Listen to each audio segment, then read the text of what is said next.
Hi again everyone, it's Jude here, and this is the last in my short series of videos about the journey to being a self-employed therapist. And in this video I wanted to tell you a little bit about my own journey and what that's been like for me. And I suppose the first thing I'd say is that it's not like anything else.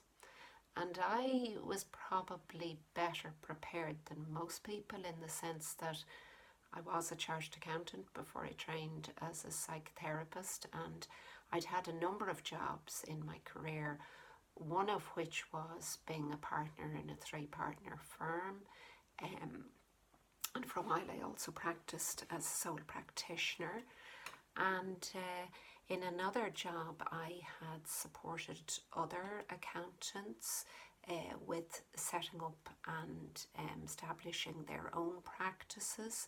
So, with those experiences under my belt, I qualified as a therapist, and I naively thought this is going to be a piece of cake for me because I've done this before. I know what this is like. I was right in one sense. I knew what needed to be done, and I had a fair idea of what that was going to entail. You know, that I needed to get out there, I needed to market myself, that it wouldn't happen by itself, that I needed to have some sort of a plan or a goal and some way of getting there. And I was willing to do what needed to be done, but I was also wrong because I wasn't the person that I had been when I did those previous jobs, and supports that I had had at that time weren't available to me anymore when I was setting up my therapy practice. So, I mean, without going into the whole of my life story, therapy training had softened my defences, and it's meant to soften your defences so that you can be more available to other people and to other people's pain. And I felt a lot more, and I could see much more of the pain that my clients were in. And to be honest, this got in the way. My growing empathy, which was of course an asset in the therapy world, in the therapy work, actually got in the way of building my practice. My inner critic had got the upper hand and punished me mercilessly whenever I got anything wrong, and so ate away at the internal support that I might have had. My confidence was quite seriously knocked by my therapy training. I didn't go straight through. I had a couple of hiccups, and that really impacted on me in a negative way on my confidence. As I grew in the knowledge of the impact of other people's behaviour on me, as I began to explore my past and my present, I became very fearful of hurting other people, and that got so bad that I was painting myself and my own needs out of the picture altogether. So I learned a lot on the way. I mean, it sounds like it was all terrible. Of course it wasn't, but I learned a lot on the way. And one of the things that really surprised me was that I had a very strong Catholic upbringing. My parents were very strongly Catholic, and I was in a convent school for all of my life, all of my school life. And so there was a lot of emphasis on shame and guilt, as you can imagine. And in my sort of twisted mind, shame and guilt were good because that meant I was taking responsibility for my actions. And of course we all need to take responsibility for our actions. But I had never learned how to let go of what had happened in the past, and I found it very difficult to forgive myself. And the long and the short of that meant that I was carrying everything that I had done and that I criticised and judged myself for. I was carrying all of that with me, and it got harder and harder to step out and to take risks, knowing the possibility that I could get things wrong. And you know, that really ate away at my self-confidence and at my belief in myself. And another thing that really surprised me was I began to realise how angry I really was. Not so much about the things that had happened to me, because I could really find the compassion for other people, but I found it much harder to get in contact with how I felt about what hadn't happened for me. And the big thing, I suppose, or one of the really big things, was around choices that I never knew I had, choices that my background and my upbringing had effectively blinded me to. And this was particularly around, I really didn't discover this until I started doing work around my relationship with money, my relationship with being visible, my relationship with putting myself out into the world in a more powerful way. And I mean by that a non-dominating power. I'm not talking about tromping all over everybody else's feelings. And I also began to realise that a lot of the options and choices that I didn't know I had, I didn't know I had them because I didn't feel safe. It did not feel safe to me to make those choices. And in all of this, I suppose I learned that I was putting my own needs last. And because I had had a relatively stable upbringing, there'd always been a roof over my head, there'd always been food on the table.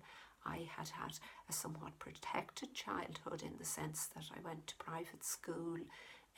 I mixed with quite a small group of people. We tended to stay within the family rather than going out so much. But I discovered that all of that, while it felt good and safe, meant that anything outside of that was very unsafe. And at least in my mind, it actually wasn't unsafe at all, but that was the way it felt.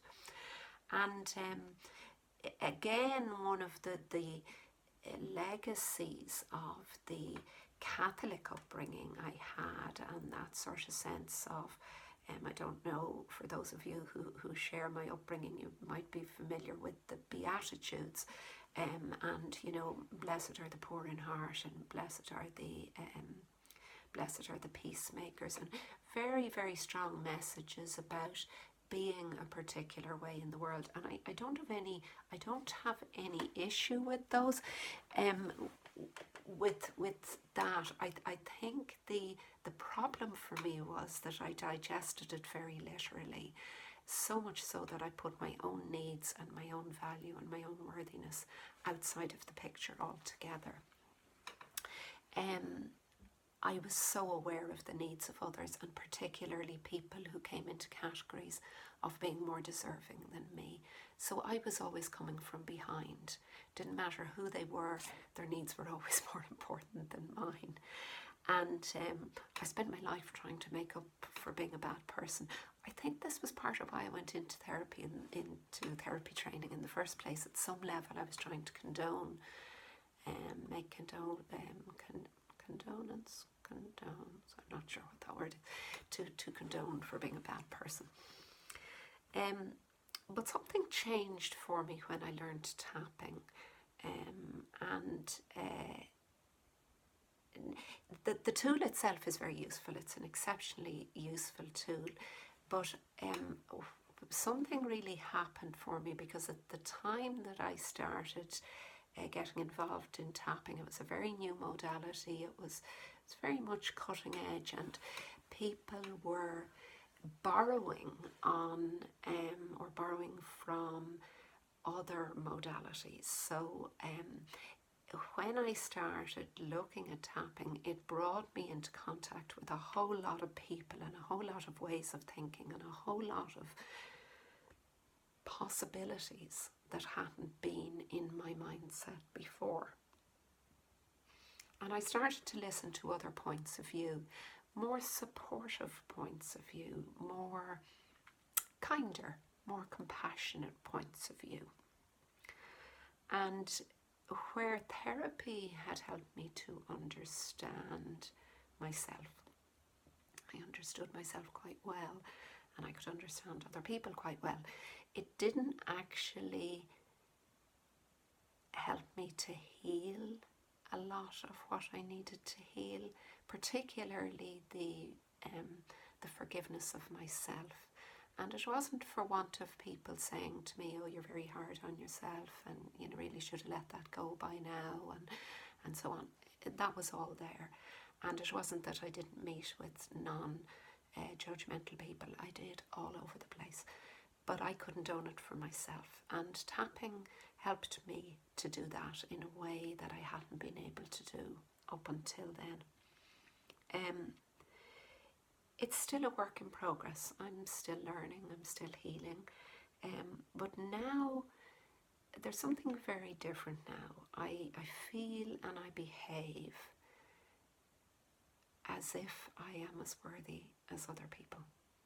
And for some of you watching this, that may seem like, oh, really? Yeah, we're all worthy, we're all equal in the sight of God, if that's your thing, or, we're all equal as humans, or whatever it was. But I didn't believe it for me. It wasn't true for me. And I've begun to believe in my own innate goodness, in my own willingness to do good in the world. And I've begun to trust a lot more, to trust that the world is a safe place to be, to trust that it's safe for me to be in the world, that it's safe for me to put myself out there, that it's safe to have needs and to ask for those needs to be met. And I don't have to be flat on my back before I deserve, I look after myself far better than I used to. I don't work so hard. I still do work hard, but not as hard as I used to. I don't expect as much of myself, and I expect a bit more of others.